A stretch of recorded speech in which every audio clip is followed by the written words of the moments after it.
The dust rose in thick clouds along the main street of Clearwater Junction, a small railroad town that had sprung up like a weed in the harsh soil of the American frontier. It was the summer of 1876, and the afternoon sun beat down mercilessly on the weathered wooden buildings that lined both sides of the street. The distant whistle of a locomotive echoed across the plains, announcing the arrival of another shipment of cattle, dreams, and desperate souls seeking fortune in the untamed West. Jake Sullivan stood on the porch of the Broken Spur Saloon, his weathered hat casting a shadow over steel-gray eyes that had seen too much in his 32 years. His leather chaps bore the dust of 1,000 miles, and the Colt .45 at his hip sat as naturally as his own hand. He owned the largest cattle ranch in the territory, 5,000 head of longhorns grazing on land that stretched from the river to the mountains. But wealth hadn't come easy. Every acre had been paid for in sweat, blood, and the kind of determination that the frontier demanded of those who dared to tame it. Jake remembered the bitter cold of his first winter here, when he was just 16, working as a ranch hand for pennies a day. His father had died in a mining accident, leaving him nothing but a worn saddle and a fierce hunger to never be poor again. Now, 15 years later, he commanded respect from every man in Clearwater Junction.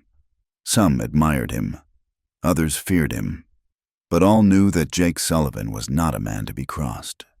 Inside the saloon, the usual crowd had gathered cowboys fresh off the trail, railroad workers with coal-stained faces, and the occasional drifter looking for trouble or opportunity. The air hung thick with tobacco smoke and the sour smell of whiskey. A poker game in the corner erupted in shouts as someone accused another of cheating. Within seconds, chairs scraped back, and the crack of knuckles against jaw sent one man sprawling into the sawdust. "Take it outside, boys," the bartender growled, not even looking up from the glass he was polishing. Violence was as common as tumbleweeds in Clearwater Junction. Jake watched it all with detached interest. He'd been in enough fights to know when to engage and when to stand back. Today, he had other matters on his mind, a meeting with a banker about expanding his holdings further west. Across the street, at the imposing 3-story house belonging to Judge Theodore Whitman, a young woman struggled with a heavy basket of laundry. Mary Catherine O'Brien, though everyone called her Kate, paused to wipe the perspiration from her brow. At 22, she had been working as a maid for the Whitman family for 3 years, ever since her parents died of fever on the wagon trail from Missouri. Her red hair, the color of autumn leaves, was pulled back in a severe bun as befitted her station, but rebellious curls escaped to frame her face. Her dress, though clean and pressed, showed the wear of countless washings. The heavy black fabric absorbed the sun's heat, making each movement an effort. But Kate had learned long ago that complaint earned nothing but trouble, in a world where women like her were expected to be grateful for any employment. She kept her dreams locked away like precious jewels. She dreamed of freedom not just from servitude, but from the narrow boundaries that society drew around women of her class. She imagined owning a small shop, perhaps selling fabrics and notions, where she could use the fine needlework skills her mother had taught her. But dreams required money, and after sending what little she could save to her younger brother in St. Louis, there was nothing left for such fantasies. "Mary Catherine, Mrs." Whitman's shrill voice carried from an upstairs window. "Stop dawdling with that laundry. We have guests arriving for dinner." "Yes, ma'am," Kate called back, hefting the basket higher. As she turned toward the back entrance, a gust of wind caught her skirts, sending them billowing. The basket tilted precariously, and several pieces of fine linen tumbled into the dusty street. Kate set down the basket and hurried to retrieve the scattered items, her cheeks burning with embarrassment as she knelt in the dirt. She could feel the eyes of passers-by upon her, some sympathetic, others dismissive. A maid's clumsiness was just another small entertainment in the daily theater of frontier life. She reached for a delicate tablecloth that had blown near the saloon steps, but a dusty boot stepped on the corner of the fabric. Kate looked up, ready to apologize, and found herself staring into eyes the color of storm clouds. Jake Sullivan hadn't meant to stop the fabric's flight. He'd simply been walking toward his horse when the white linen had wrapped itself around his boot. But as he looked down at the young woman kneeling in the dust, something made him pause. Perhaps it was the dignity in her bearing despite her position, or the flash of defiance in her green eyes before she quickly lowered them. "Pardon me, sir," Kate murmured, tugging gently at the fabric. Jake stepped back, then surprised himself by bending to help her gather the scattered linens. Their hands brushed as they both reached for a napkin, and Kate jerked back as if burned. "No need for that, sir. It's my own clumsiness," she said, her Irish accent coloring the words. "Wind's got a mind of its own out here," Jake replied, handing her the last of the items. For a moment, their eyes met again. Kate saw something unexpected in his gaze, not the usual dismissal or unwanted interest she received from men of his standing, but a kind of recognition, as if he, too, knew what it meant to kneel in the dust and gather the scattered pieces of a life. "Kate, Mrs." Whitman's voice cracked like a whip.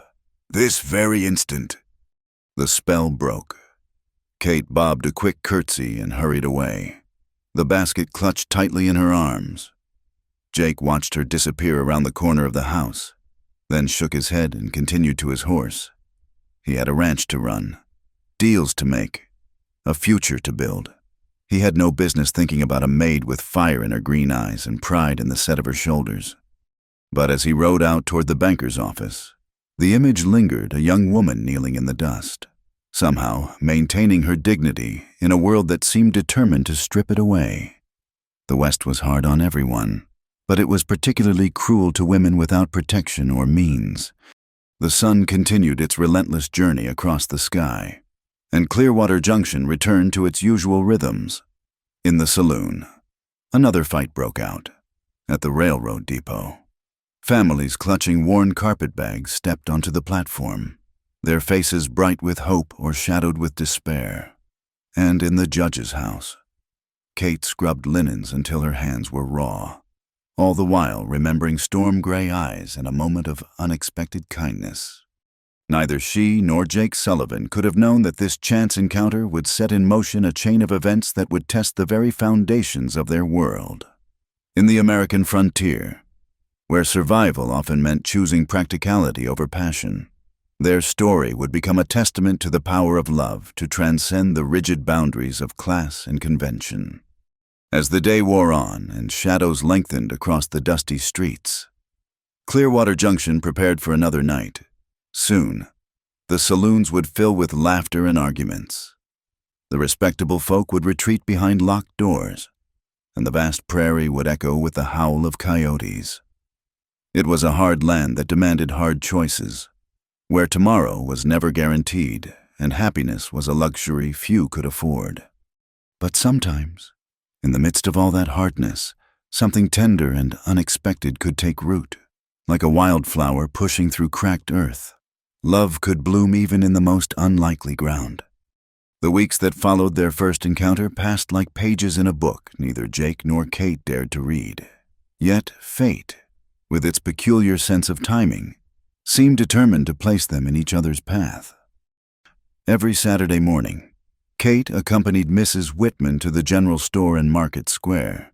It was one of her few opportunities to escape the confining walls of the judge's house, even if she remained tethered to her employer's demands. Jake, for his part, had taken to visiting town more frequently than his business strictly required, always finding some excuse supplies needed, messages to send, accounts to settle.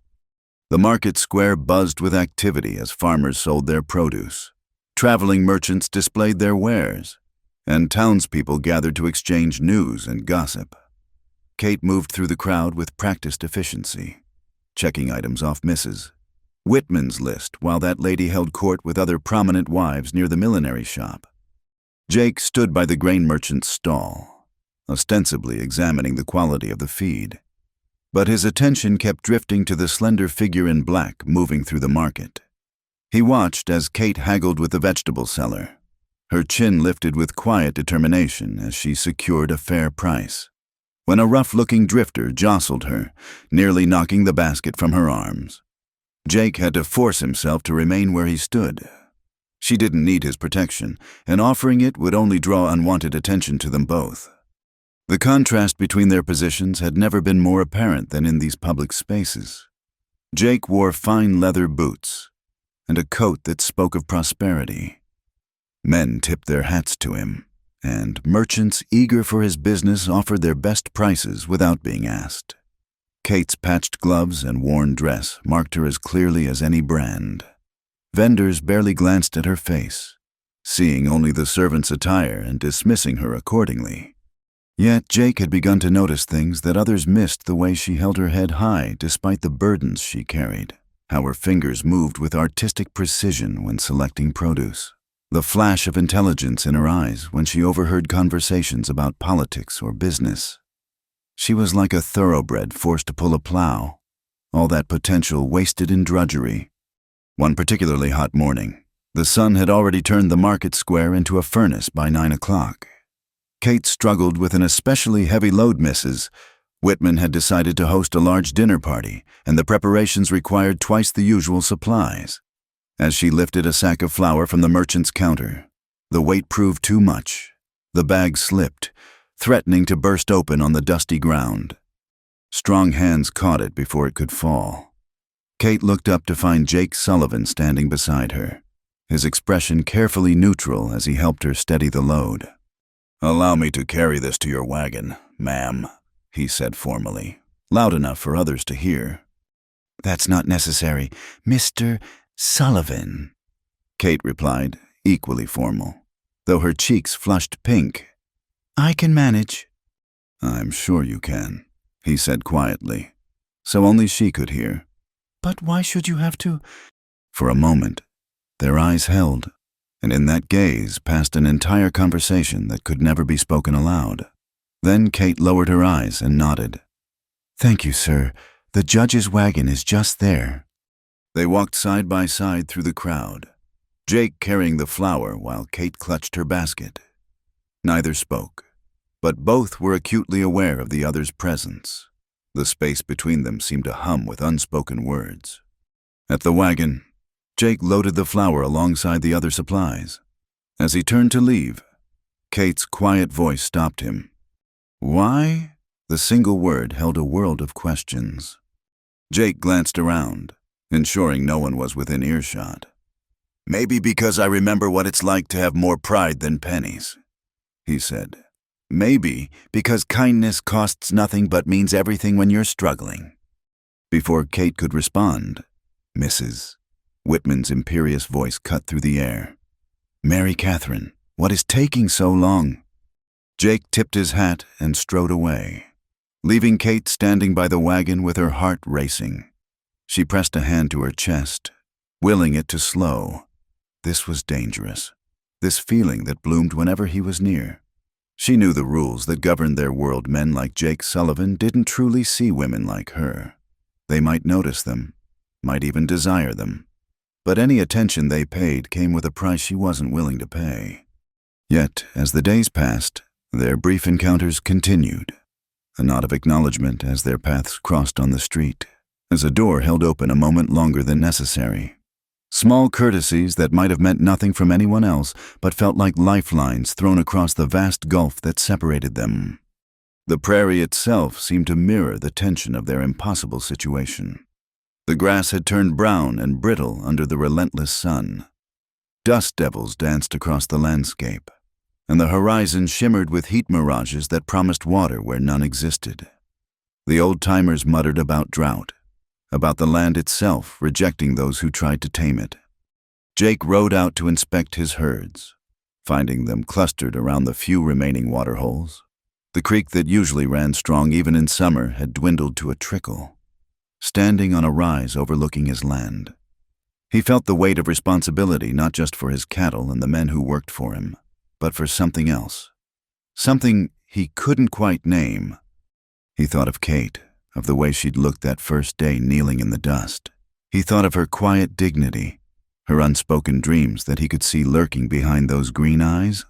What kind of life awaited her years of servitude until her beauty faded and her back bent from labor marriage to some man who would see her as nothing more than another pair of hands to work? The thought filled him with an anger he didn't fully understand. He'd built his fortune through single-minded determination, never allowing sentiment to cloud his judgment. Yet here he was, distracted by a woman he could never have, not without destroying them both. In town, the social divides were reinforced daily through 1,000 small cruelties. Kate served tea to Mrs. Whitman's guests, invisible as furniture as the ladies discussed their charitable works and social calls. She stood against the wall, hands folded, while they debated whether the new schoolteacher was quite the thing or if the minister's wife had been too forward at the last church social. Of course, one must maintain standards.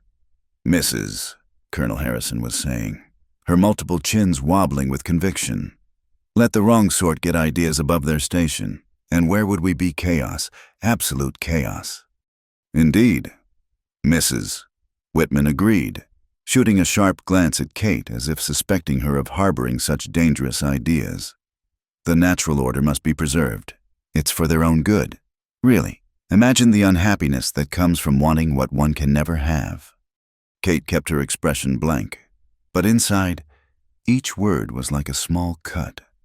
They spoke as if she and others like her were children, incapable of knowing their own minds or hearts, as if dreams were a luxury reserved for those born to the right families. That evening, as Kate walked back to the servants' quarters behind the main house, she allowed herself a moment of weakness.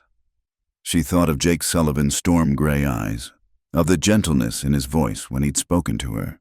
She thought of what it might be like to walk beside him as an equal, to share thoughts and dreams without the weight of society's judgment crushing them both. But the sunset blazing across the prairie reminded her of reality, beautiful as it was.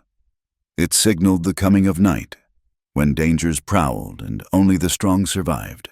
She was not strong, not in the ways that mattered here. She had no money, no family name, no protection but her own wits and determination.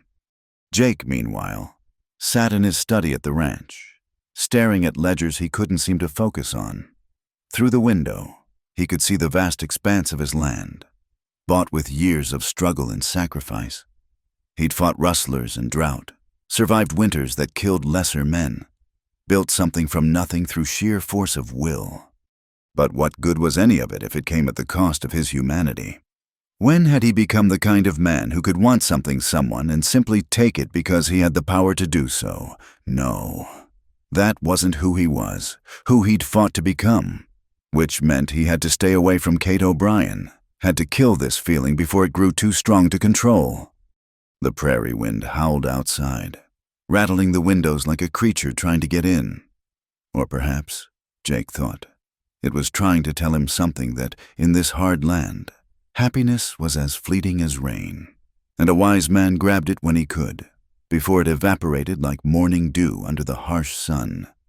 But wisdom and want were two different things, and as another day ended in Clearwater Junction, both Jake and Kate retreated to their separate worlds, each nursing a secret hope they dared not name, each building walls against a feeling that threatened to consume them like wildfire across dry grass. The thunder came first, rolling across the prairie like a warning from God himself. It was a Tuesday afternoon in late August when the Garrison gang rode into Clearwater Junction, 6 men with death in their eyes and violence in their hearts. They'd been terrorizing settlements along the railway line for months, and now they'd come to collect what they claimed the town owed them: protection money. They called it, though everyone knew it was simple thievery dressed up in prettier words. Kate was in the mercantile store, gathering supplies for the judge's household, when the first shots rang out. The sharp crack of gunfire sent everyone diving for cover. Through the store window, she could see the outlaws spreading out across Main Street, their leader, Black Tom Garrison, sitting tall on his horse with a rifle across his saddle. "Everyone out," Garrison bellowed. "Time to pay your dues to the men who keep the real bad elements away from your precious town." The irony wasn't lost on anyone. but no one dared laugh. The sheriff had been shot 2 weeks prior. Some said it was Garrison's doing, and his replacement was still 3 days away by train. The town was effectively defenseless. Jake had been at the bank when the chaos erupted. He'd just finished arranging a loan for a new section of grazing land when gunfire shattered the afternoon quiet. Through the bank's front window, he could see the outlaws forcing townspeople into the street, rifles trained on anyone who moved too slowly. Everyone stays calm, the bank manager whispered, his face pale as parchment. We give them what they want, and they leave. That's how it works. But Jake had built his life by refusing to accept how things work. He'd fought too hard for what he had to hand it over to men who took by force what they couldn't earn by labor. His hand moved instinctively to the Colt at his hip. Outside, the scene was degenerating into chaos. Garrison's men were going from building to building, demanding money and valuables. Women screamed as rough hands grabbed at them. Men who protested were struck down with rifle butts. The veneer of civilization that held the town together was peeling away like old paint. Kate pressed herself against the wall inside the mercantile. Mrs. Peterson, the shopkeeper's wife, clutching her arm with trembling fingers. Through the window, she watched one of the outlaws drag Mr. Thompson from his watchmaker's shop, throwing him into the dust when he claimed to have no money. "Where's that high and mighty judge?" Garrison shouted. "Heard tell he keeps a safe full of county funds in that big house of his." Kate's blood ran cold. The judge was away on circuit, but Mrs. Whitman was home alone with only the elderly cook for company. Without thinking, she pulled free from Mrs. Peterson's grasp and slipped toward the back door. "Child! No, Mrs.!" Peterson hissed. But Kate was already gone. She ran through the back alleys, her black dress catching on splinters and nails, her heart pounding so hard she thought it might burst. Behind her, she could hear more gunfire, more screams. The town was being torn apart. Jake emerged from the bank just as one of Garrison's men was manhandling the minister's young daughter. Something snapped inside him. Years of careful control, of measured responses, fell away. The outlaw never saw him coming. Jake's fist connected with the man's jaw, sending him sprawling. The girl ran, sobbing, as Jake faced down the stunned outlaw. Well, well. Black Tom Garrison himself rode over, his dark eyes glittering with amusement. "Jake Sullivan, the cattle king himself. Heard a lot about you, friend." "I'm not your friend," Jake said evenly, his hand hovering near his gun. "No," Garrison agreed. "But you're a smart man, smart enough to know when you're outnumbered. My boys and I, we're just collecting what's owed. A tax, you might say, for keeping worse elements at bay. The only bad element I see is sitting on that horse." Jake replied. The street went silent. Even the wind seemed to hold its breath. Garrison's men turned their weapons toward Jake, waiting for their leader's signal. That's when Jake saw her. Kate was running down the side street, heading toward the judge's house. One of Garrison's men spotted her too, spurring his horse to intercept. Without hesitation, Jake drew his Colt and fired. The shot took the outlaw's hat off, sending him wheeling back in surprise. "The woman's under my protection," Jake announced, his voice carrying across the square. Garrison laughed, a sound like gravel in a tin cup. "Is she now? And what's a cattle baron doing protecting a servant girl?" But Jake was already moving. He vaulted onto the nearest horse ironically, one belonging to the outlaws, and rode hard toward Kate. Behind him, he heard Garrison shouting orders, then the thunder of hooves as they gave chase. Kate heard the horseman coming and turned, expecting to see her death riding toward her. Instead, she saw Jake Sullivan, his face set with determination, one hand extended toward her. "Get on!" he shouted. There was no time to think, no time to consider propriety or consequences. Kate grabbed his hand and let him pull her up behind him. Her arms went around his waist as he spurred the horse toward the judge's house. They burst through the front gate just as Mrs. Whitman was emerging, her face white with terror. "What is the meaning of—" she began, then saw the riders bearing down on them. "Inside," Jake commanded, half carrying both women through the door. He slammed it shut and threw the bolt just as bullets splintered the wood. The next few minutes were a blur of breaking glass and shouted threats. Jake positioned himself at the front window with his rifle taken from the judge's study while Kate helped Mrs. Whitman and the cook barricade the back entrance. For once, the social barriers were forgotten in the face of immediate danger. "You can't hold out forever. Sullivan," Garrison's voice carried through the broken windows. "Send out the women and whatever money the judge has hidden, and we'll call it square." "Go to hell," Jake responded, punctuating his words with a shot that sent the outlaws diving for cover. Kate found herself loading rifles from the judge's collection, her fingers steady despite the fear coursing through her veins. When she handed Jake fresh ammunition, their eyes met briefly. "I'm sorry," he said quietly. "I brought this to your door." "You saved my life," she replied simply, "and Mrs. Whitman's." From her position on the floor, Mrs. Whitman watched this exchange with growing comprehension. Even in her terror, she couldn't miss the way they looked at each other, the instinctive trust between them. The siege lasted another hour. Jake's marksmanship kept the outlaws at bay, but ammunition was running low. Then, just when it seemed they would be overrun, the sound of a bugle cut through the air. The cavalry detachment from Fort Laramie, on routine patrol, had heard the gunfire. Garrison and his men scattered like coyotes before a wildfire. Riding hard for the open prairie, the soldiers gave chase, but in the confusion, most of the outlaws escaped. The town was saved, but the cost was evident in the damaged buildings and traumatized citizens. As the dust settled, Jake found Kate in the hallway, slumped against the wall. Her dress was torn, her hair had come completely undone, and there was a smudge of gunpowder on her cheek. He'd never seen anything more beautiful. "Are you hurt?" He knelt beside her, his hands hovering uncertainly, wanting to touch her but aware of Mrs. Whitman watching from the doorway. "No," Kate whispered. It's all catching up to me." "You were brave," he said, "foolishly brave, running out like that." "I couldn't let them hurt Mrs. Whitman," Kate replied, then managed a shaky smile. "Though I suppose she wouldn't have been in danger if I hadn't led them here." "You didn't lead anyone anywhere." "I did that."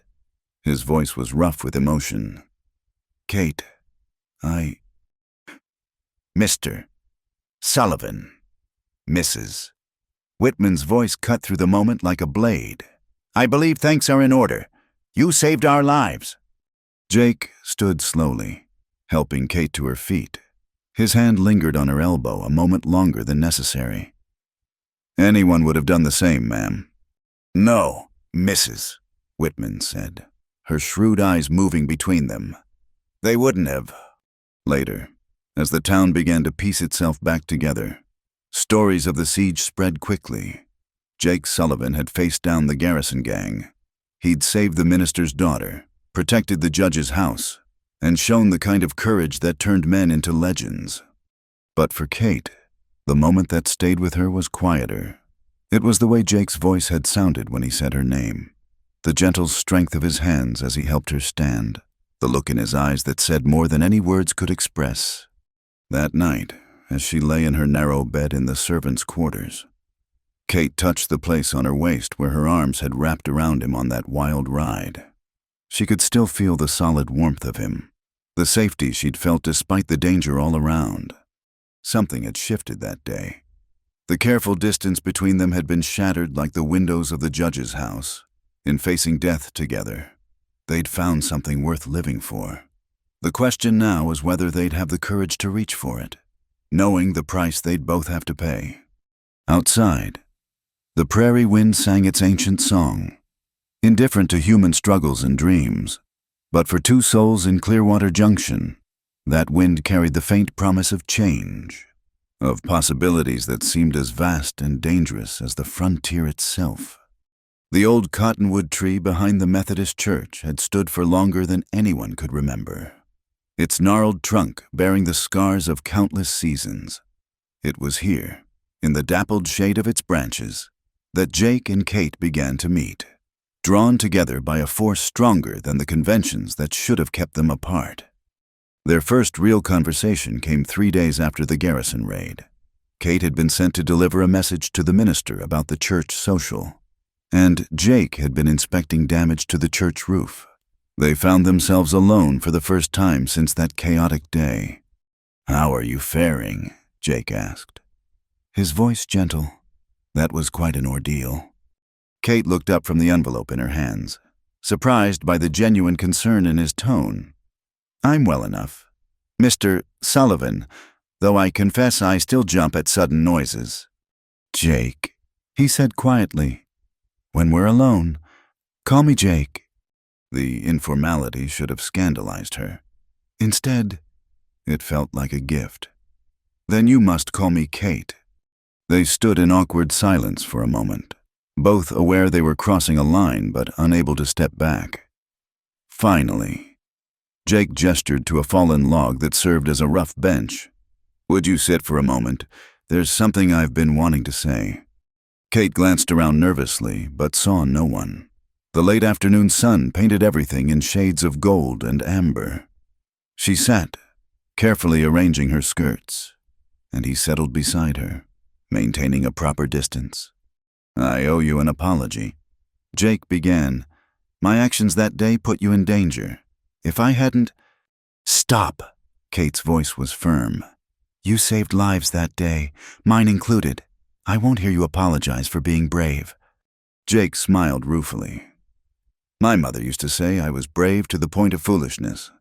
Never knew when to back down from a fight." "Tell me about her," Kate said softly. "Your mother?" And so he did. For the first time in years, Jake found himself talking about his past, the sod house on the Nebraska plains, his mother's gentle hands and iron will, the way she'd made beauty out of nothing, planting flowers around their doorstep even when they barely had enough water for drinking. "She died when I was 14, he said, his voice rough. "Pneumonia. My father followed her 6 months later. Said he couldn't live in a world without her light." Kate's hand moved instinctively toward his, then stopped. Even here, in this private moment, the rules held. "I'm sorry, that must have been terribly hard." "It was, but it taught me something important." Jake turned to look at her directly. "Life is short and uncertain, especially out here. We can spend it following rules made by people who don't know us, or we can try to find whatever happiness we can." The implication hung between them like morning mist. Kate felt her heart racing. "And what happiness are you seeking?" "Jake." He was quiet for a long moment, watching the play of sunlight through the leaves. "Would you think me mad if I said it was sitting right here beside me?" Kate's breath caught. "I would think you were forgetting who you are, who I am." "I know exactly who you are," Jake said intensely. "You're Kate O'Brien, who risks her life for others without thinking twice, who stands tall no matter how the world tries to bend her, who dreams of something more than what she's been given." "How do you know what I dream?" Kate whispered. "Because I see it in your eyes every time you look at the horizon, the same hunger that drove me to build what I have." He paused, choosing his words carefully. "Tell me about those dreams, Kate." And somehow, sitting there in the fading light, she did. She told him about the little shop she imagined, filled with beautiful fabrics and notions, about the dress patterns dancing in her head, designs that would make women feel elegant regardless of their station, about her brother in St. Louis, studying to be a doctor with the money she sent him. "He doesn't know I'm in service," she admitted. "I told him I work as a seamstress. It would break his heart to know the truth." "There's no shame in honest work," Jake said firmly. "No, but there's not much hope in it either." Kate's voice was matter of fact. "I'll work until my back bends and my fingers are too stiff to hold a needle. If I'm lucky, I'll die in a bed instead of on my feet." No. The word came out harsher than Jake intended. That's not going to be your fate. Kate laughed, but there was no humor in it. And how would you prevent it? Would you hire me as your housekeeper? Pay me $1 more a month than the judge? That doesn't change anything. Jake, it just gilds the cage. He wanted to tell her then, wanted to say that he'd give her anything the shop, the freedom, a life where she answered to no one. But he knew she'd refuse. Her pride, that magnificent, frustrating pride, wouldn't allow her to accept charity, especially from him. Instead, they talked about other things. Jake told her about the ranch, about his plans to bring in new breeding stock from Texas, about the railroad spur he was negotiating to have built to his property. Kate shared stories from her childhood in Ireland, before the famine drove them to America. When her father would spin tales by the firelight and her mother would sing the old songs, "She had a voice like an angel," Kate said, smiling at the memory. Even on the ship, when people were sick and frightened, she'd sing. It gave them hope. You have her strength. Jake observed, I have her stubbornness. You mean... Kate's smile turned rueful. She never knew when to give up either. The sun was setting now, painting the sky in shades of rose and violet. They both knew they should leave, that being discovered here would cause the kind of scandal that would destroy Kate's position and damage Jake's reputation. But neither moved. I fought in the war, Jake said suddenly. Did you know that? Kate shook her head. Cavalry, saw things I'll never speak of, did things that needed doing but stained my soul. He stared at his hands. When it ended, I came west to start fresh. Built my life with these hands, one day at a time. Thought if I worked hard enough, accumulated enough, I could wash myself clean. And did you? I thought I had. Until that day with Garrison's gang. The violence came back so easily, like I'd never left it behind at all. He looked at her then, his gray eyes dark with memory. But when I saw you running toward danger instead of away from it, trying to protect others, it reminded me that courage can be clean, that strength doesn't have to mean hardness. Kate felt tears prick her eyes. Without thinking, she reached out and touched his hand. You're a good man, Jake Sullivan. Whatever you've done, whatever you've seen, it doesn't change that. He turned his hand palm up, catching her fingers gently. For a moment, they sat like that, connected by that simple touch. The world beyond the cottonwood tree ceased to exist. There was only this two people finding each other across an impossible divide. A wolf howled in the distance, answered by another, then another. The sound broke the spell. Kate pulled her hand back, standing abruptly. I should go. Mrs. Whitman will wonder what's keeping me. Jake stood as well. Kate, wait. These conversations, could we continue them? I know it's not proper, but... Nothing about this is proper, Kate said softly. But yes, I'll come when I can. They parted ways in the gathering darkness, each returning to their separate worlds. But something fundamental had changed. They were no longer strangers whose paths happened to cross.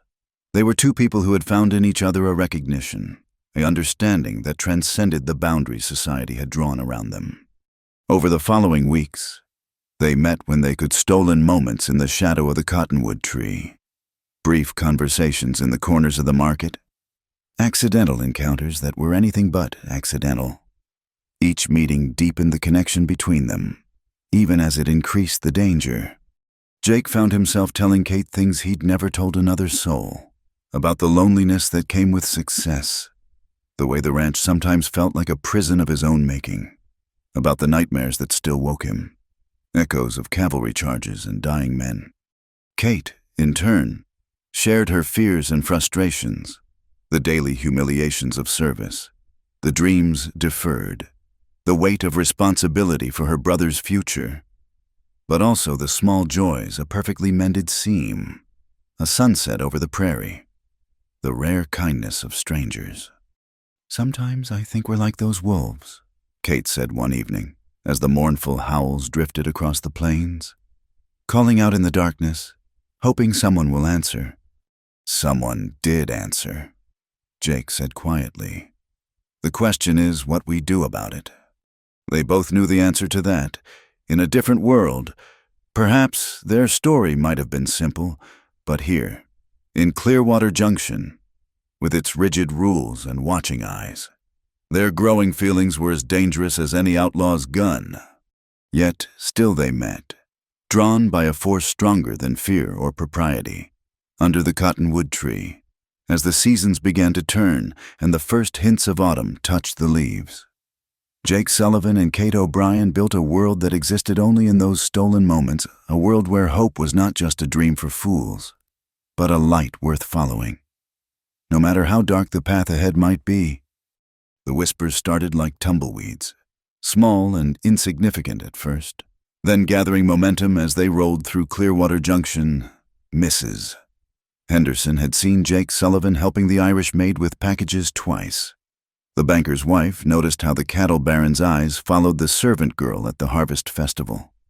Even the saloon girls gossiped about how Jake had turned down their company more than once. Something unheard of for a man of his appetites and position. It was Mrs. Colonel Harrison who finally gave voice to what everyone was thinking.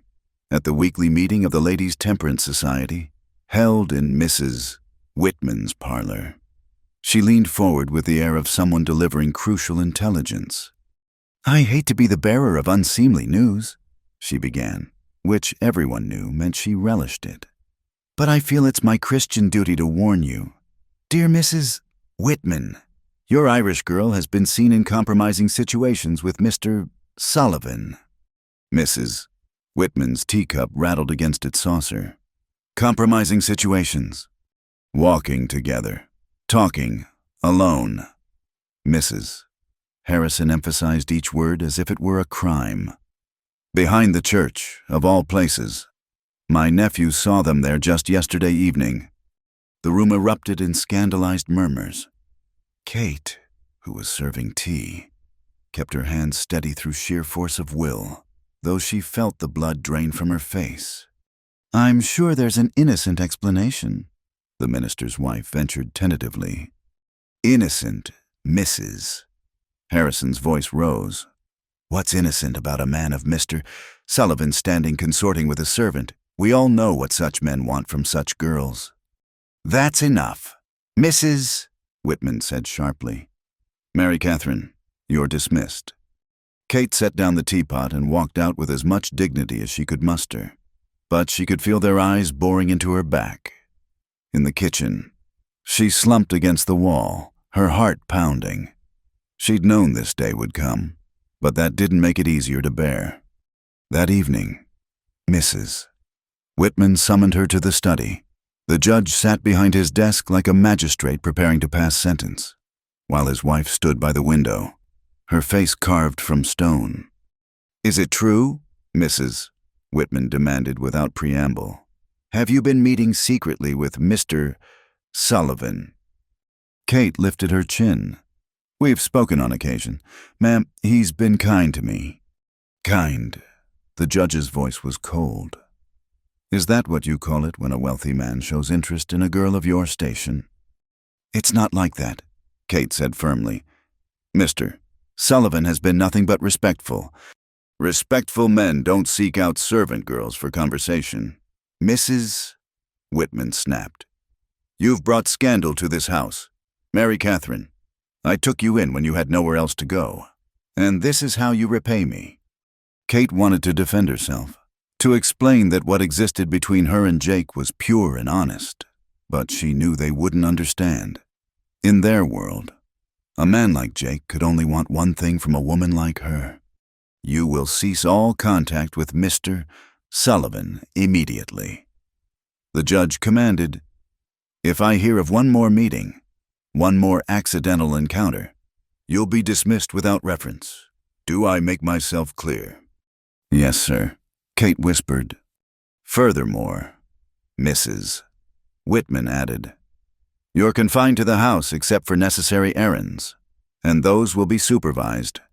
We'll not have you bringing further shame upon us." Kate was dismissed with a wave of the judge's hand. She walked to her small room in a daze, feeling the walls closing in around her. Through her tiny window, she could see the stars beginning to appear, and somewhere out there, Jake was probably looking at the same sky. The next morning, Jake arrived at the Whitman house, ostensibly to discuss a legal matter with the judge, but his true purpose became clear when he asked to speak privately. The judge received him in the same study where Kate had been interrogated. "I'll come straight to the point, Your Honor," Jake said, standing tall despite the judge's disapproving glare. "I've heard the rumors circulating about Miss O'Brien and myself. I want to assure you that I hold her in the highest respect." "Respect?" The judge's eyebrows rose. "Is that what you call it?" "Yes," Jake said firmly. "I know the difference in our stations, but Kate Miss O'Brien is no ordinary woman.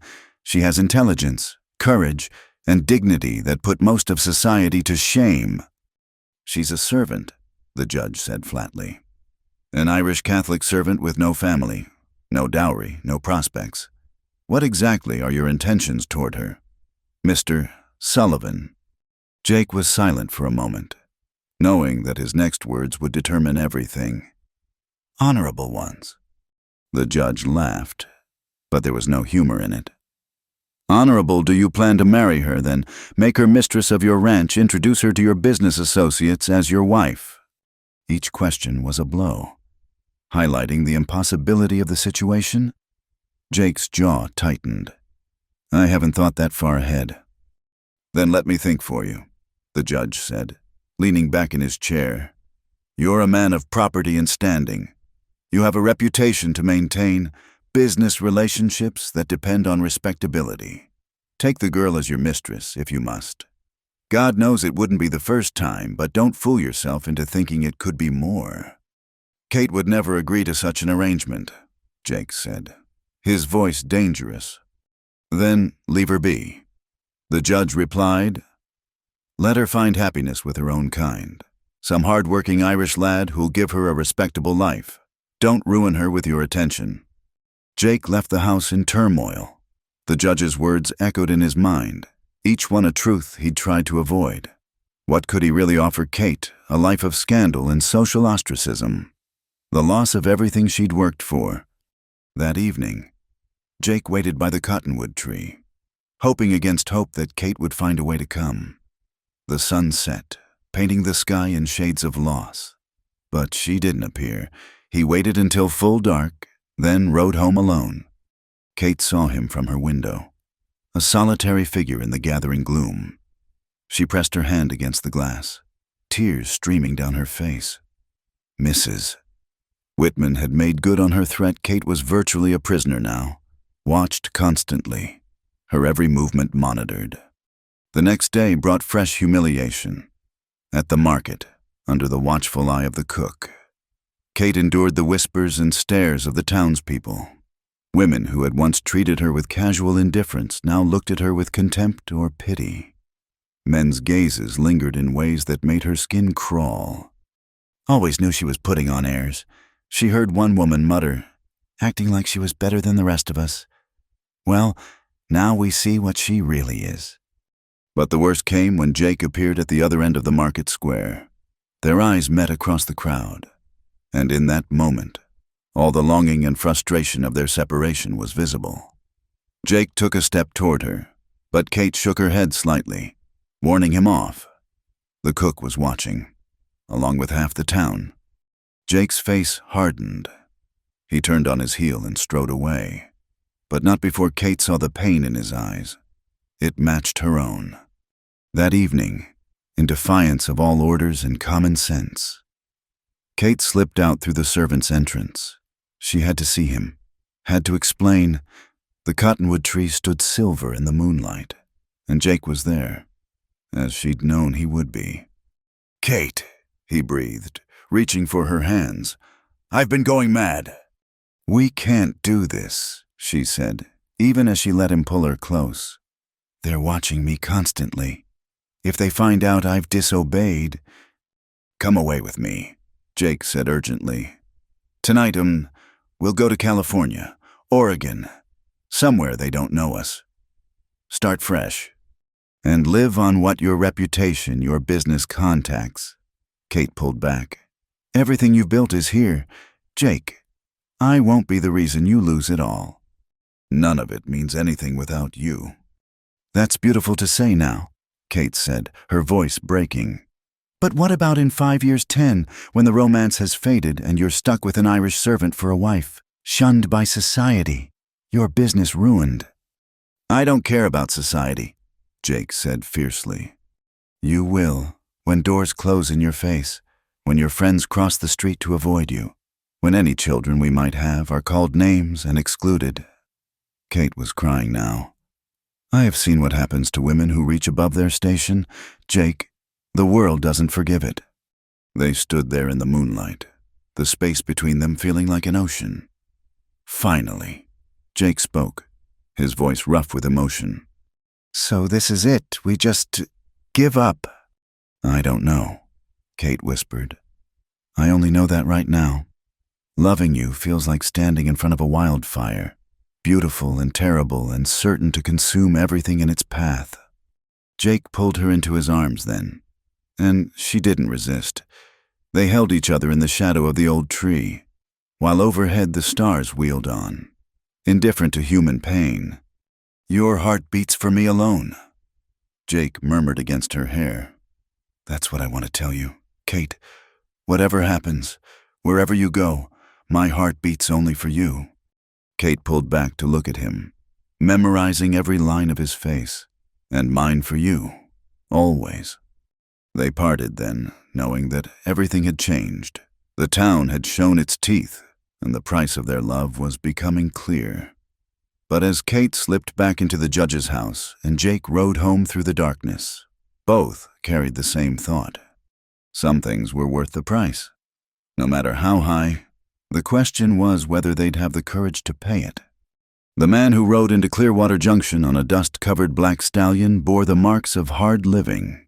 His face was weathered like old leather, scarred along the left jaw, with eyes as cold and flat as a snake's. He checked into the Imperial Hotel under the name of Thomas Brennan, but those who'd ridden the outlaw trail knew him by another name, Red Tom Brennan, Jake Sullivan's former partner from the bloody days after the war. Jake was inspecting cattle at the stockyards when his foreman, Charlie Hayes, approached with a troubled expression. Boss, thought you should know. Stranger in town asking questions about you. Says he's an old friend. Jake's hand instinctively moved to his gun. Describe him. As Charlie spoke, Jake's face grew increasingly grim. He'd hoped never to hear that description again, had prayed that part of his past would stay buried in the New Mexico desert where he'd left it. Double the guards at the ranch, Jake ordered, and Charlie, if this man comes around, don't let him near the house. But Red Tom Brennan had no intention of visiting the ranch, not yet. He had other plans, and they began at the Silver Dollar Saloon, where whiskey loosened tongues and gossip flowed as freely as beer. Jake Sullivan, he mused aloud to the bartender, buying rounds for anyone within earshot. Who'd have thought he'd become such a respectable citizen last time I saw him? We were running cattle across the Rio Grande, other people's cattle, if you take my meaning. The saloon grew quiet. Everyone knew Jake as a successful rancher, a man who'd built his empire through hard work and determination. This stranger's implications were explosive. You calling Mr. Sullivan a rustler? One of Jake's cowboys asked dangerously. Brennan smiled, showing gold teeth. I'm not calling him anything, just reminiscing about old times. Course, people change. Take pretty Irish serving girls, for instance. Heard Jake's developed quite a taste for them. Now he had everyone's attention. The scandal of Jake and Kate had been simmering for weeks, and here was fresh fuel for the fire. Knew a girl like that once in El Paso, Brennan continued, his voice carrying clearly, sweet little thing, until Jake tired of her, left her in a bad way, if you understand me. But that's Jake takes what he wants and moves on. By morning, the story had spread through town like wildfire. Jake Sullivan, rustler, Jake Sullivan, who ruined innocent girls and abandoned them. The respectability he'd spent years building began to crumble like adobe in rain. Kate heard the rumors from the cook, who delivered them with barely concealed satisfaction. "Always knew there was something off about that man," she huffed. "And you, girl, count yourself lucky you're well rid of him." But Kate knew Jake better than anyone. Whatever sins lay in his past, and she didn't doubt there were some the man she knew was honorable, this stranger, whoever he was, had come to destroy Jake. The question was why? She found her answer that afternoon when Brennan himself appeared at the judge's back door, hat in hand, asking to speak with her, Mrs. Whitman was at her weekly charity meeting, and the cook had gone to market. Kate knew she should refuse, but something in the man's knowing smile made her open the door. "Miss O'Brien," Brennan said, his voice oily with false courtesy. "Red Tom Brennan, at your service. I believe we have a mutual acquaintance." "State your business and leave," Kate said coldly. "Feisty. I can see why Jake's so taken with you." Brennan's eyes traveled over her in a way that made her skin crawl. "I have a proposition that might interest you both." "I want nothing from you." "Not even the truth about the man you love." Brennan pulled out a worn photograph.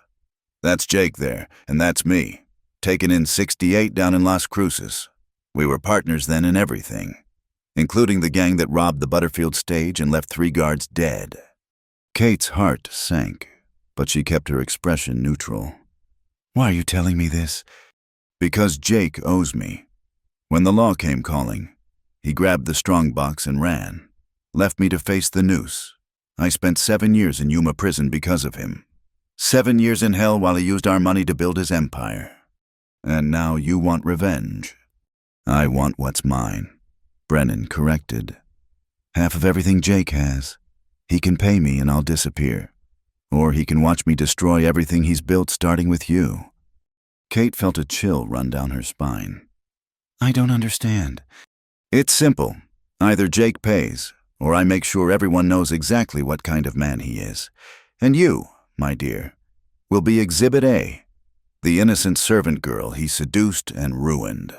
By the time I'm done telling the story, you'll be run out of town as a fallen woman. And Jake, well, there might just be enough evidence to interest the UN Marshal." "You're lying," Kate said, though she feared he wasn't. "Ask Jake about Las Cruces," Brennan said, tipping his hat. "Ask him about the guards. Then ask yourself if you really know the man you've given your heart to." He left Kate standing in the doorway, her world tilting on its axis. That evening, she waited until the house was quiet, then slipped out once more. Jake was at the cottonwood tree, his face haggard in the moonlight. "Kate, thank God. I heard Brennan came to see you." "Is it true?" she asked without preamble. "About Las Cruces, the robbery." Jake's silence was answer enough. He sank onto the log, his head in his hands. "It was a lifetime ago, after the war. I was lost, angry.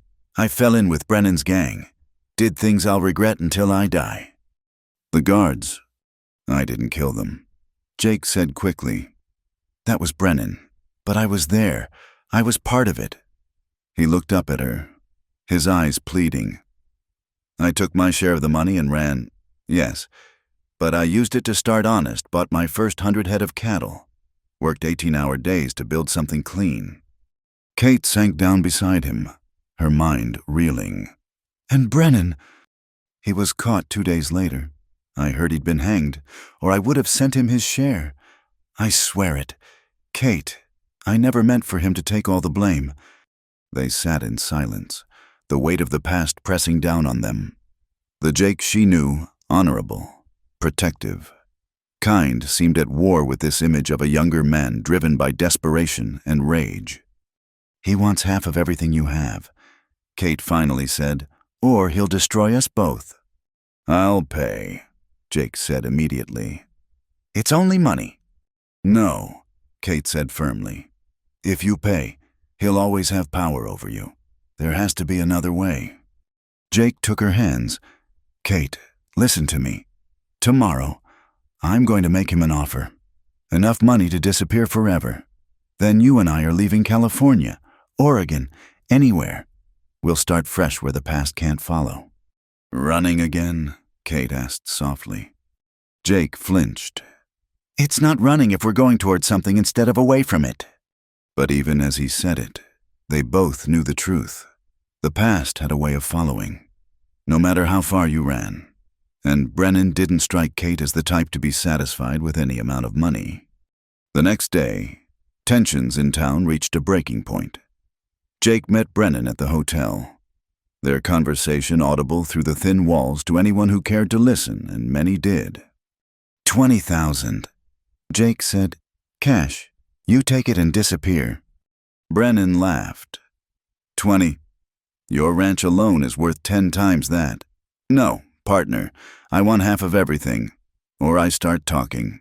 Already planted a few seeds about your character. Amazing how quick people are to believe the worst. "What happened to you, Tom?" Jake asked. "We were friends once."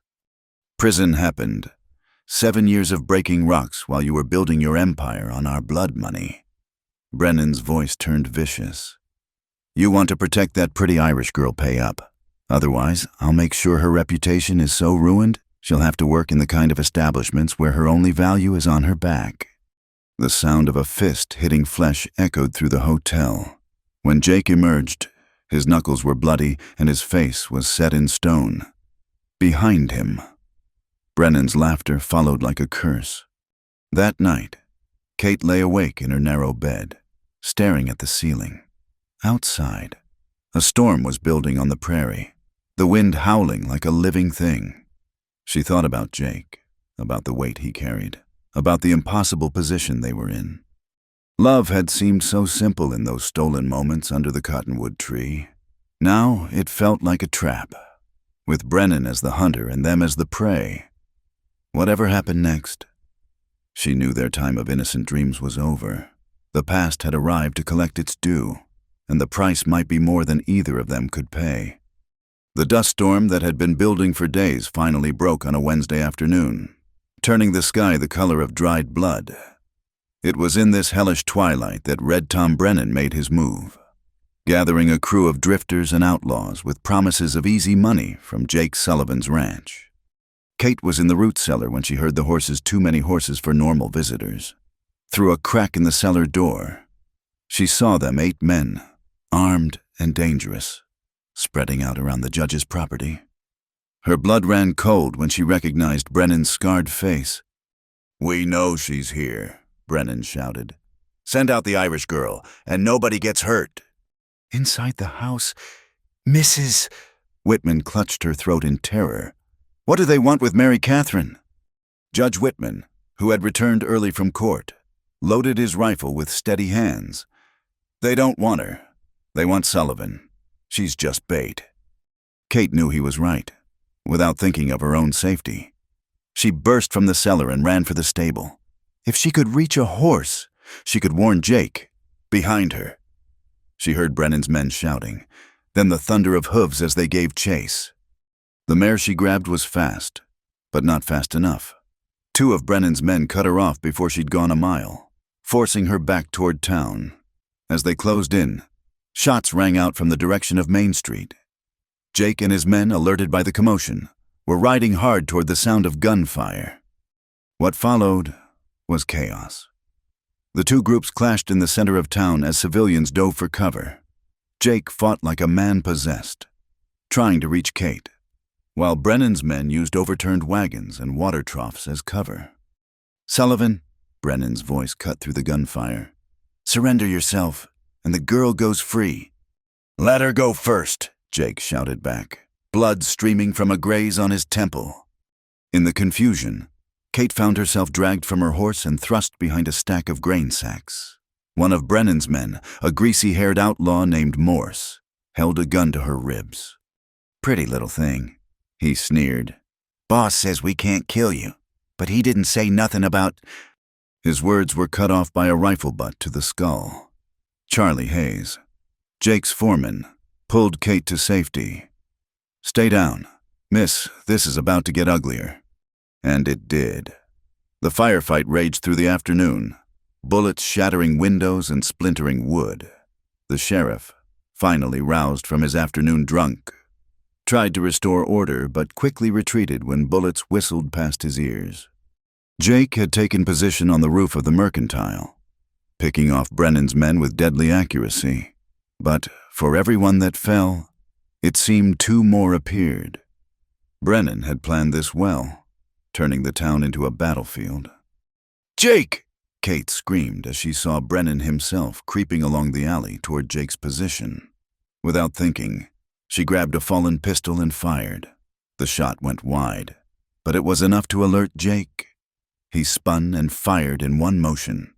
His bullet catching Brennan in the shoulder, the outlaw leader stumbled but didn't fall. Instead, he grabbed the nearest shield he could find, Mrs. Henderson, who had been cowering in a doorway. "Drop your guns or the woman dies." Brennan pressed his pistol to the terrified woman's head. The firing stopped. Jake stood slowly, his rifle still trained on Brennan. "This is between us. Tom, let her go." "You took 7 years of my life," Brennan snarled. "You think one hostage squares that debt?"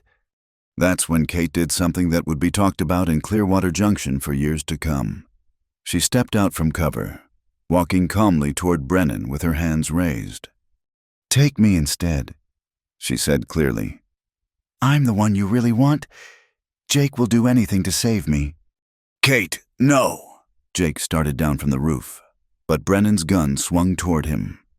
"Smart girl," Brennan said, shoving Mrs. Henderson aside and grabbing Kate roughly. "You're right. You're worth more to me than that cow." He began backing toward the horses, using Kate as a shield. Jake followed step by step, his face a mask of controlled fury. "Don't you have me now?" Kate said to Brennan, her voice steady despite her fear. "What's your real plan? Kill me to hurt Jake? That makes you a murderer, not a wronged man seeking justice." "Shut up!" Brennan growled, but doubt flickered in his eyes. "Or maybe you'll drag me to Mexico, sell me to the highest bidder," Kate continued. "Is that what 7 years in prison turned you into a man who hurts innocent women?" "I said shut up." They had reached the horses now. Brennan's remaining men were mounting up, ready to flee, but Kate had one more card to play. "Jake told me about Las Cruces," she said loudly. "About how you shot those guards when the plan was just to rob the stage. He tried to stop you, didn't he? That's why you really hate him, because he had a conscience and you didn't." Lying witch. Brennan's composure finally cracked. He shoved Kate away and raised his gun toward her. The shot that rang out seemed to echo forever, but it wasn't Brennan's gun that fired. Jake's bullet took him center chest, spinning him around. As Brennan fell, his own weapon discharged into the ground. For a moment, everything was still. Then Brennan's remaining men broke and ran, scattering like coyotes before a wolf. Jake rushed to Kate, pulling her into his arms. "Are you hurt, did he?"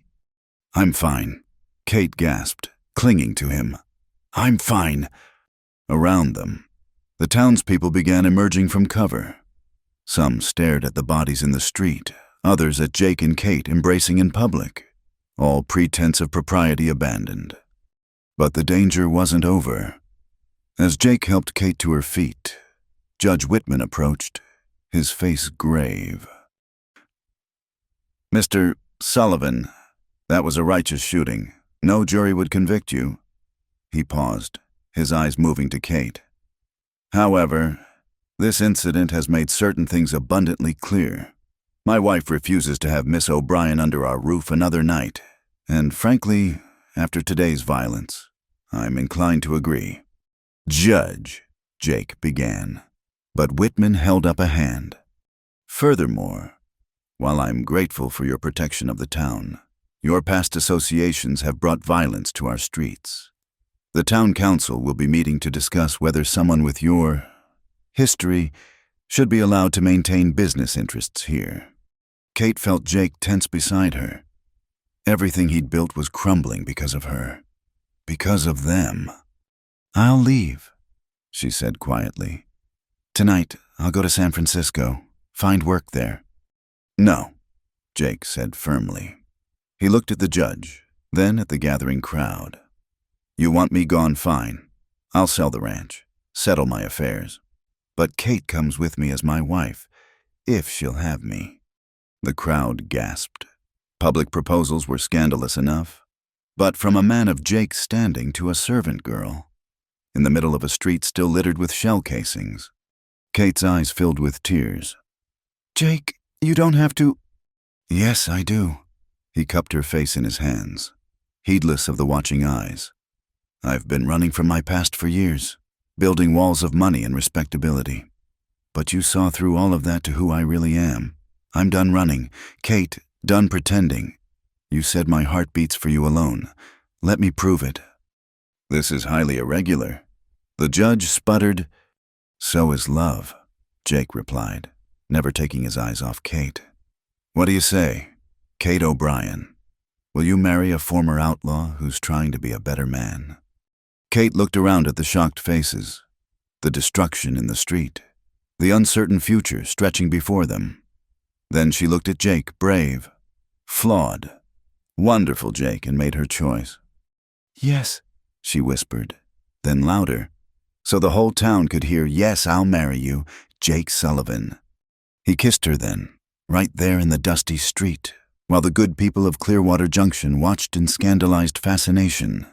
When they finally broke apart, Jake addressed the crowd. We'll be leaving town as soon as I can settle my affairs. But know this, I'm not ashamed of who I am or who I love. And if that makes me unwelcome here, so be it. As the crowd dispersed, whispering among themselves, Kate and Jake stood together in the ruins of their old lives. Brennan's attack had destroyed any chance of a peaceful existence in Clearwater Junction, but it had also freed them from the pretense of propriety. Where will we go? Kate asked. Wherever you want, Jake replied. California, Oregon, maybe even back east. Somewhere we can start fresh, without the weight of the past. Kate smiled through her tears. Together. Always together, Jake promised. Your heart beats for me alone, and mine for you. That's all that matters now. As the sun set over the wounded town, painting the sky in shades of hope and sorrow, Jake Sullivan and Kate O'Brien walked away from the battlefield hand in hand. They had survived violence, scandal, and society's judgment. Now, finally, they were free to discover what lay beyond the horizon together. The morning after the shootout dawned gray and bitter, matching the mood that had settled over Clearwater Junction like a shroud. Kate sat in the small room that had been her refuge for 3 years, her few possessions already packed in a worn carpet bag. Her hands trembled as she folded her mother's shawl, the only fine thing she owned. Mrs. Whitman had not even allowed her to stay the night. Only the intervention of the minister's wife had secured her a bed at the parsonage. Now, as she prepared to leave, Kate felt the full weight of what had happened. She was branded now the Irish servant who had caused a deadly shootout in the middle of town. Through the window, she could see people beginning their day, but everything had changed. Women crossed the street to avoid passing too close to the parsonage. Men stared openly, their gazes holding suggestions that made her stomach turn. She had become what they'd always suspected, a fallen woman, regardless of the truth. A soft knock interrupted her thoughts. Jake stood in the doorway, his face haggard from a sleepless night. A bandage covered the graze on his temple, and his clothes bore the dust and blood of yesterday's battle. The minister says he'll marry us this afternoon, he said quietly. If you're still willing. Kate turned to face him, seeing clearly the cost of their love written in every line of his body. Jake, look what's happened. People were hurt because of us. Mrs. Henderson could have been killed. The town was looking for an excuse to cast us out. Jake interrupted. Brennan just provided it. He crossed to her, taking her hands. Kate, I meant what I said yesterday, but I need you to be sure. Once we leave here, there's no coming back. Where would we even go? Kate asked. Your whole life is here. The ranch, your business. I've already had offers on the ranch. Jake said, Patterson from the Double Bar wants to buy me out. It won't be full value, but it'll be enough to start over. He squeezed her hands. Charlie's agreed to stay on and help with the transition. Most of the men, too. They'll be taken care of. Kate pulled away, moving to the window. Below, she could see a group of women gathered outside the millinery shop, their heads bent together in avid gossip. She knew they were talking about her, about Jake, about the scandal that would feed conversation for months to come. I've ruined you, she whispered. No, Jake's voice was firm. Brennan ruined me. My past ruined me. You saved me. He came to stand behind her, not touching but close enough that she could feel his warmth. Kate, I've spent years building a fortress of respectability, thinking it would somehow erase who I used to be. But it was all built on sand. You're the first real thing in my life in a decade. Kate turned to face him, searching his eyes. And if we get to California or Oregon and it's the same, if the past follows us there too, then we keep going, Jake said simply, together. Before Kate could respond, angry voices rose from the street. Through the window, they could see a crowd gathering, led by Mrs. Colonel Harrison and several of the town's more prominent citizens. We know she's in there, Mrs. Harrison's voice carried clearly. That Irish baggage has brought nothing but trouble to this town. The minister appeared at the door, his face grave. Mr. Sullivan, Miss O'Brien, I'm afraid there's going to be trouble. Perhaps it would be best if you left by the back way. No, Jake said, his jaw set. We're done sneaking around. He turned to Kate. Get your things. We're leaving now. But the marriage can wait until the next town, Jake said. Right now, we need to get you somewhere safe. They descended the stairs together, the minister and his wife flanking them. As they emerged onto the front porch, the crowd surged forward, held back only by the sanctity of church property. Shame, someone shouted. Jezebel! Murderer, another voice called out, directed at Jake. Mrs. Harrison stepped forward, her face twisted with righteous anger. You've brought violence and death to our Christian community. The blood on our streets is on your hands. Kate felt each word like a physical blow. Beside her, Jake tensed, ready to respond, but she placed a hand on his arm. You're right, Kate said clearly, addressing the crowd. I did bring trouble here, but not because I'm Irish or poor or Catholic. I brought trouble because I dared to love someone society said I shouldn't. She lifted her chin. And if that's a sin, then I'll answer for it to God, not to you. Blasphemy! Someone shouted, but Kate wasn't finished.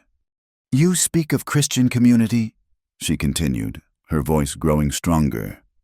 Yet, where was your Christianity when you treated me and others like me as less than human? Where was your compassion when you saw only a servant, not a person with hopes and dreams? How dare you, Mrs. Harrison began, but Jake stepped forward. She dares because she has more courage in her little finger than this whole town combined, he said. You want someone to blame for yesterday? Blame me. I brought the past to your door. But Kate's only crime was showing me that there was something better than the hollow respectability you all worship. The crowd muttered angrily, pressing closer. Some of the men had picked up stones. The minister stepped between them and the mob. Enough, he commanded.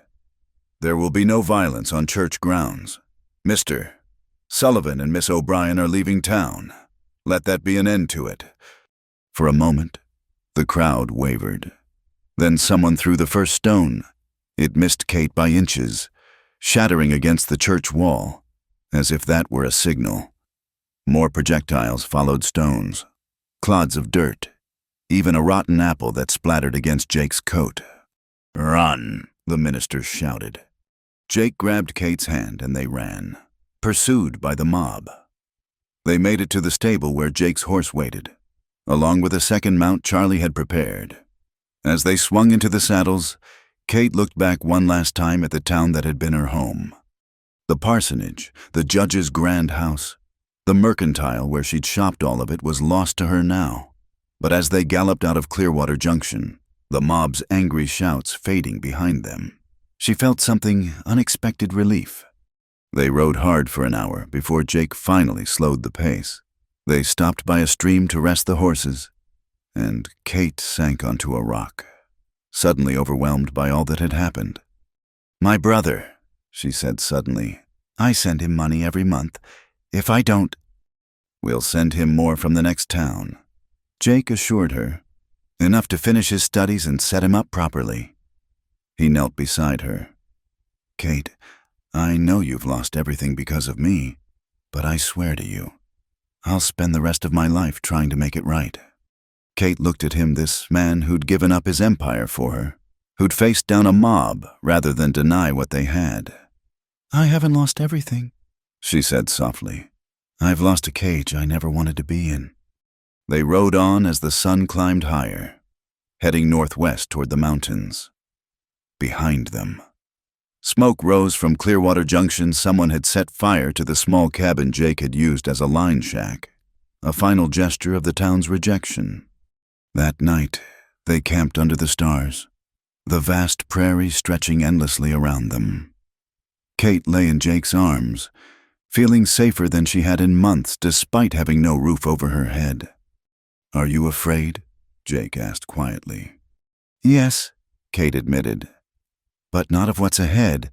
I'm afraid I'll wake up and this will all be a dream. That I'll be back in that little room, living that little life." "It's real," Jake assured her. "We're real." They were silent for a while, listening to the coyotes calling in the distance. Finally, Kate spoke again. "Tell me about California. What will we do there?" Jake smiled in the darkness. "Whatever we want. I've got enough money to buy a small spread. Raise horses, maybe. Or we could open that shop you dreamed about. You could design those dresses you see in your head." "A rancher's wife as a dressmaker," Kate laughed softly. "What would people say?" "I don't care what people say anymore," Jake said firmly. "Do you?" Kate thought about it, about the freedom in those words. "No," she said finally. "I don't." They fell asleep under the infinite sky, two outcasts who had found in each other a home more real than any building. Behind them lay scandal, violence, and judgment. Ahead lay uncertainty, hardship, and the unknown. But they faced it together, and that made all the difference. In the morning, they would ride on, following the sun toward whatever future they could build with their own hands. They had lost respectability, position, and the safety of the known. They had gained each other, and that was everything. The desert stretched before them like an ocean of sand and stone, waves of heat rising from the baked earth even in the early morning hours. They had been traveling for 6 days since leaving Clearwater Junction, following the old Spanish trail that wound through the Badlands toward the distant mountains. Each day tested them in new ways, stripping away the last vestiges of their former lives. Kate had never known such thirst. Her lips cracked despite the precious water Jake rationed from their dwindling supply. Her fair skin, despite the borrowed hat and long sleeves, burned and peeled. The fine riding habit she'd worn when they fled was now torn and stained beyond recognition. Yet she didn't complain, not once. Jake watched her with a mixture of admiration and concern. She sat her horse like someone born to the saddle, though he knew she'd rarely ridden before their flight, when they stopped to rest in whatever shade they could find. She tended their meager supplies with the same quiet efficiency she'd once brought to the judge's household. "There's a trading post at Skeleton Springs," Jake said on the 7th morning, consulting the rough map Charlie had drawn for him. "Maybe 2 days' ride. We can resupply there. Rest the horses." Kate nodded, saving her words. They'd learned to communicate with gestures and glances, preserving energy in the fierce heat. But that evening, as they made camp in a narrow canyon that offered protection from the wind, She finally spoke her fears. What if they don't have water at the trading post? What if it's dried up? Jake was silent for a moment, poking at their small fire. Then we keep going. There's always water somewhere. You just have to know how to find it. Like you found me, Kate asked softly. He looked up at her, seeing past the sunburn and exhaustion to the strength beneath. No, you were never lost, just waiting in the wrong place. That night, the temperature plummeted, as it always did in the desert. They huddled together for warmth, their 2 blankets barely adequate against the cold. Kate dozed fitfully, waking to find Jake sitting up, rifle across his knees, watching the canyon entrance. "What is it?" she whispered. "Maybe nothing. Thought I heard horses earlier." He squeezed her shoulder gently. "Go back to sleep. I'll keep watch." But sleep eluded her. The vastness of their situation pressed down like the star-filled sky above. They were 2 people alone in a wilderness that didn't care about love or courage or good intentions. It simply existed, beautiful and terrible and utterly indifferent to human struggles. The next day brought new challenges. At midday, a sandstorm rose from nowhere, turning the world into a stinging, blinding chaos.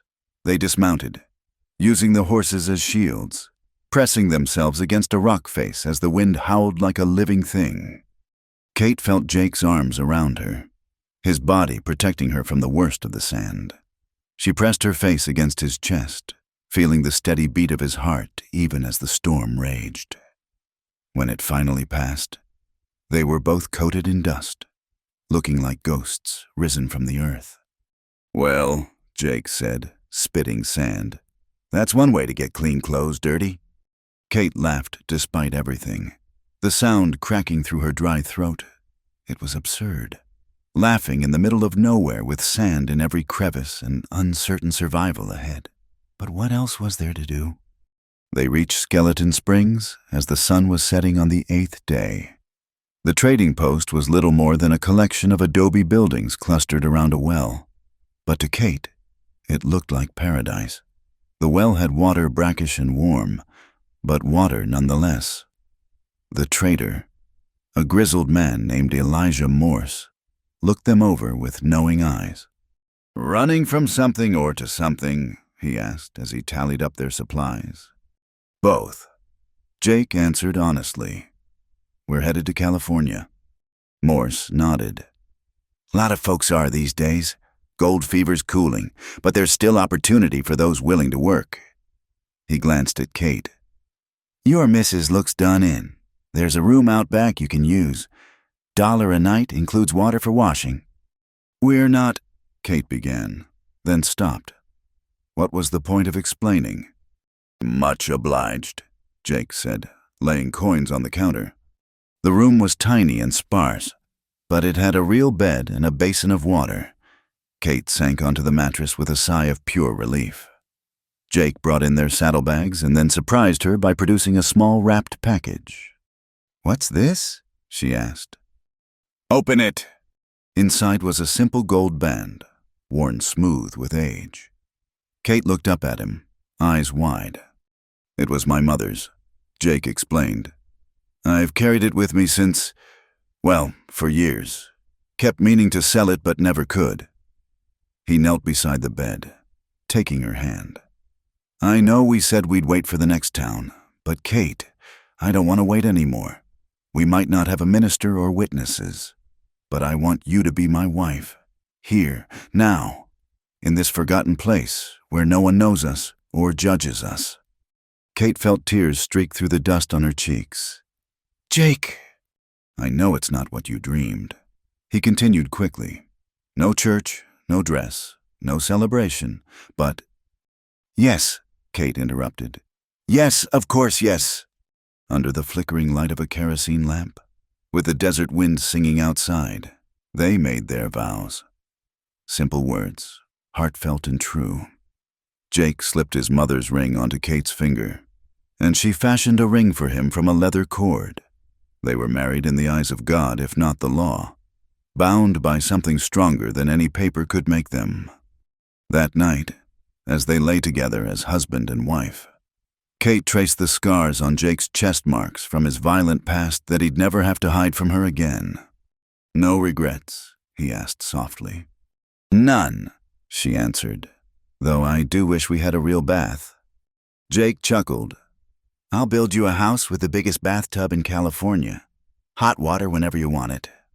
"I don't need a big house," Kate said. "Just a small place that's ours, where we can be ourselves without apology." They stayed at Skeleton Springs for 2 days, recovering their strength and planning the rest of their journey. Morse, despite his rough exterior, proved surprisingly helpful. "You'll want to avoid the main trails," he advised, sketching a route on their map. "Too many questions on those. Take the old Mormon road through the mountains. Harder going, but folks there mind their own business." He also had news from the east.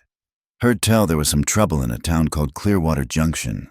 Shootout, fires, town councils offering a reward for information on a Jake Sullivan and some Irish girl. Jake's hand went to his gun, but Morse held up a hand. "Peace-doing friend. I got no interest in bounty money. Seen too many folks running from something to judge. You paid fair for your supplies. Caused no trouble. Far as I'm concerned. You were never here." They left before dawn on the 3rd day, saddlebags full and water barrels topped off. The mountains loomed ahead, purple shadows against the lightening sky. The trail would be treacherous. Morse had warned: narrow passes, sudden storms, and the ever-present danger of rock slides. But as they rode out, Kate felt no fear. The woman who had once trembled at misses. Whitman's sharp words had found reserves of strength she never knew existed. Each mile they traveled was a mile further from who they'd been forced to be and closer to who they might become. "Look," Jake said suddenly, pointing ahead. An eagle soared above the canyon, riding the thermals with effortless grace. As they watched, it let out a cry that echoed off the stone walls, wild and free, and utterly unbound by human concerns.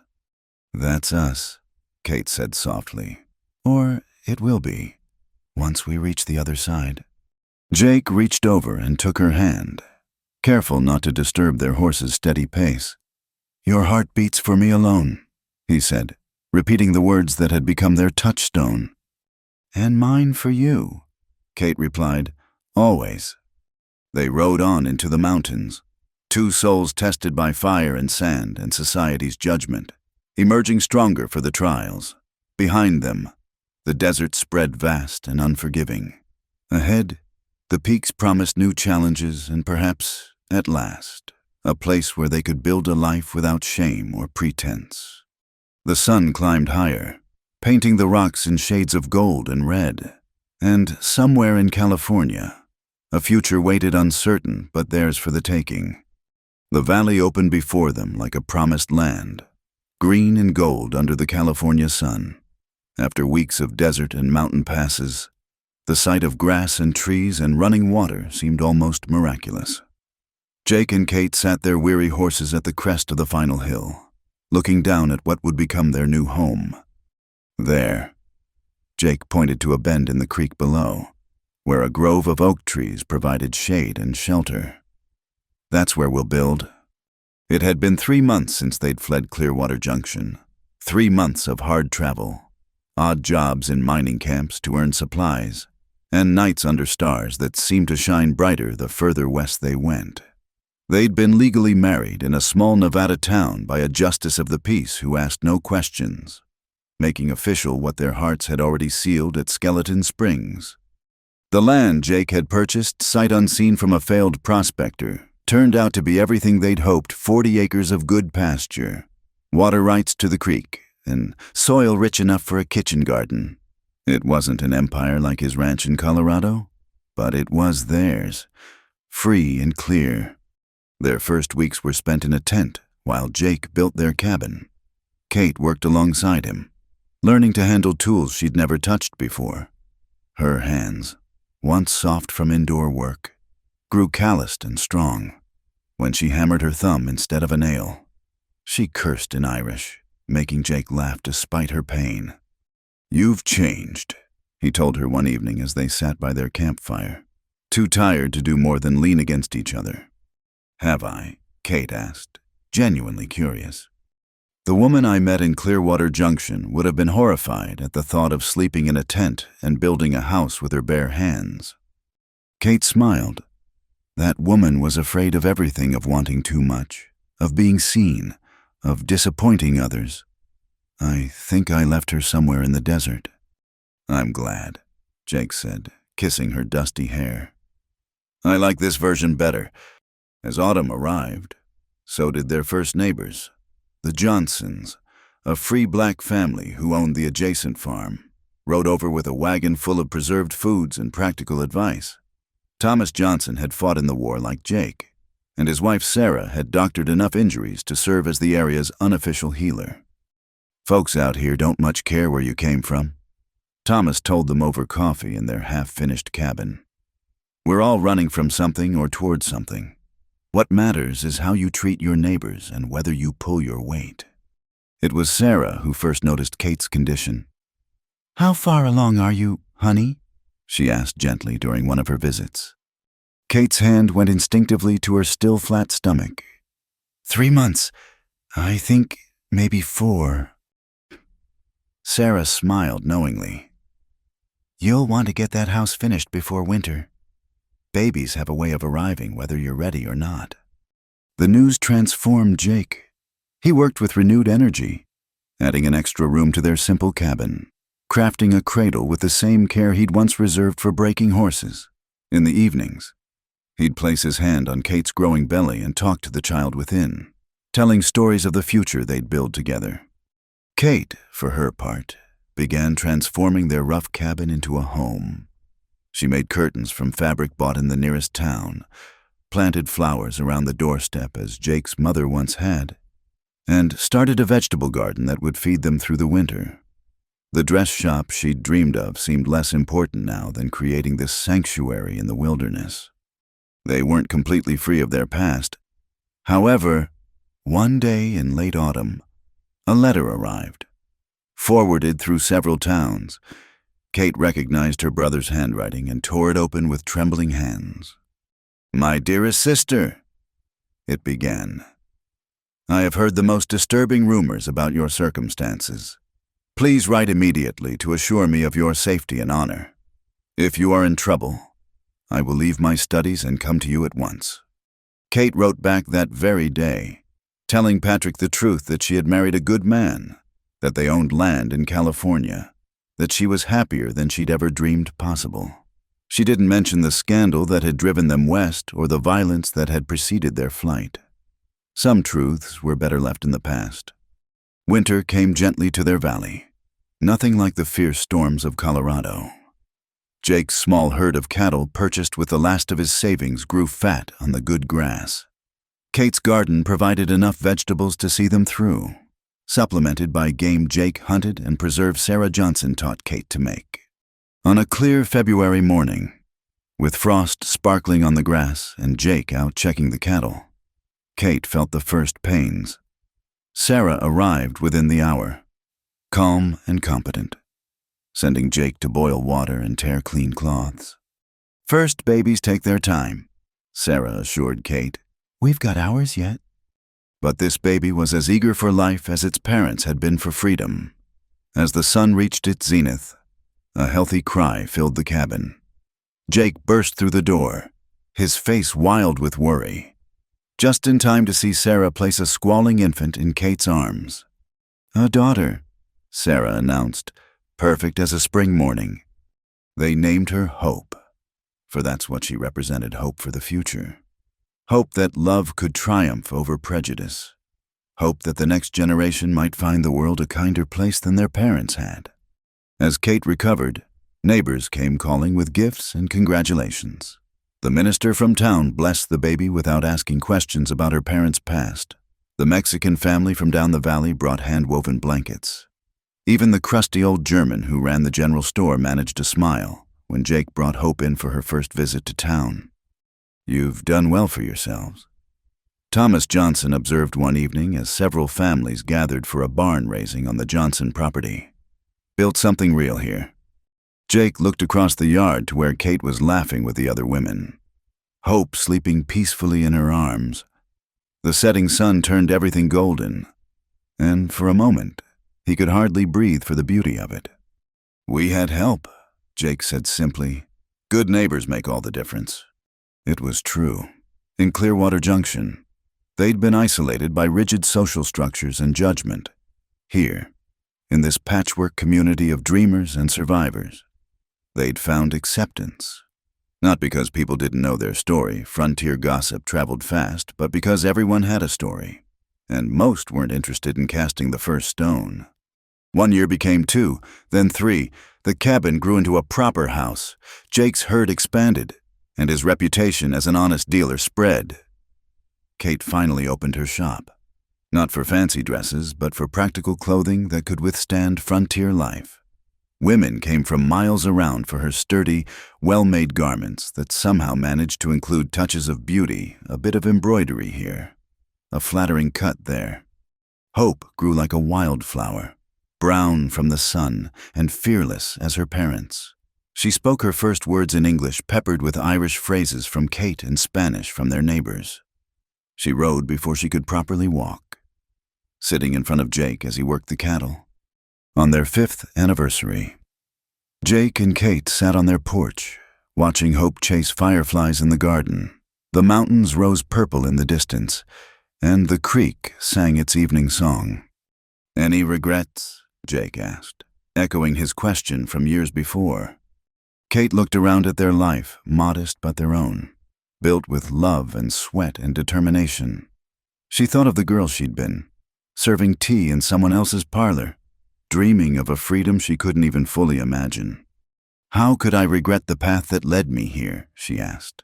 "Every hardship, every moment of despair, every mile of that terrible desert, it all brought us to this moment."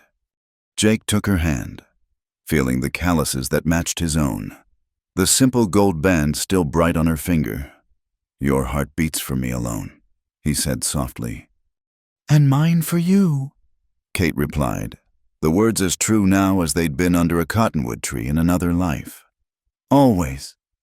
As darkness fell, they gathered Hope and went inside their home. Through the windows, lamplight spilled golden onto the California earth, a beacon of warmth in the vast frontier night. They had traveled far from Clearwater Junction, leaving behind everything they'd known for everything they'd hoped. They'd found it here in this valley, not just land or prosperity, but something rarer and more precious. They'd found a place where love wasn't bounded by class or convention, where the past could be acknowledged but not allowed to define the future, where two people who shouldn't have been together could build a life that proved all the naysayers wrong. The wild heart of the West had given them what civilization had denied, the freedom to choose each other, again and again, with every sunrise over their little piece of earth. And in that choosing, they'd discovered the greatest truth of all that love, when fierce enough and brave enough, could indeed conquer all. Thank you so much for listening to this Wild West love story. I'd love to know where in the world you're enjoying this tale. Please share in the comments below. Don't forget to subscribe to From Wild West channel for more authentic frontier stories that capture the heart and spirit of the American West. What did you think of Jake and Kate's journey? Share your thoughts in the comments. I read every one and love connecting with fellow lovers of Western tales.